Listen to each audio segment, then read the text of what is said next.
نثار جٹ صاحب آپ فرمائیے، تحریری طور پر تو شرائط آپ نے پہلی ملاقات میں بھی نہیں دی، اب حکومت نے ملاقات کا وعدہ کروایا تھا، انہوں نے ملاقات بھی نہیں کروائی، تو بات تو درمیان میں آ کے اٹک گئی نا۔ تعطل تو پھر اسی طرح پیدا ہوتا ہے، چھوٹی چھوٹی باتوں کو جب آپ کھڑا کر لیں تو وہ تعطل میں آ جائے گا۔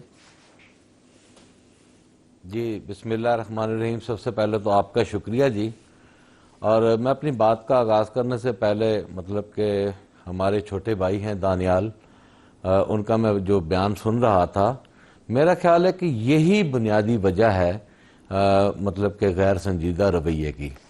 میں سمجھتا ہوں کہ پاکستان تحریک انصاف نے ایک بہت بڑا قدم اٹھایا اور بڑے دل کا مظاہرہ کیا، اور پاکستان کی پولیٹیکل اسٹیبلٹی کے لیے اس وقت جا کر یہ بیان دیا جبکہ ہمارے پاس ہماری گود میں شہادتیں ڈالی گئیں، اور ہم نے پاکستان کے لیے ایک کھلے دل کا، اور عمران خان صاحب نے کمیٹی تجویز دی۔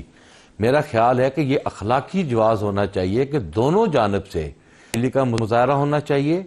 اس میں یہ تحریری طور پر جو آپ معاہدہ مانگ رہے ہیں نا، وہ اس طرح لگ رہا ہے کہ جیسے ہم تھانے میں جا کر کہہ رہے ہیں کہ ایس ایچ او صاحب ہمیں انصاف دے دیں۔ ہم اس طرح کا کوئی انصاف لینے ان کے پاس نہیں جا رہے، ہم پاکستان کی پولیٹیکل اسٹیبلٹی کے لیے ان کے پاس جا رہے ہیں۔ ہمارے پہلے معاہدے ہیں کہ جی ٹھیک ہے، اگر آپ ہمارے ساتھ سنجیدہ ہیں، پارلیمنٹ میں بیٹھ کر اور پارلیمنٹ سے باہر بیٹھ کر اگر آپ سنجیدہ ہیں، ہم پولیٹیکل، آپ نے کہا کہ 9 مئی اور 26 نومبر کے اوپر جوڈیشل کمیشن بنایا جائے، تو آپ لکھ کے دیں کہ جوڈیشل کمیشن بنائے۔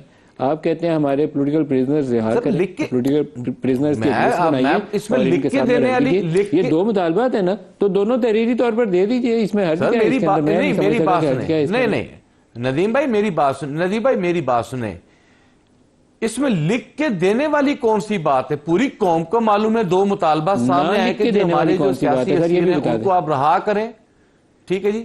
یہ کس کو لکھ کر دیں؟ تو لکھ دیں سر، یہ اسپیکر صاحب کی ڈیمانڈ ہے، کیا اسپیکر صاحب کی ڈیمانڈ ہے؟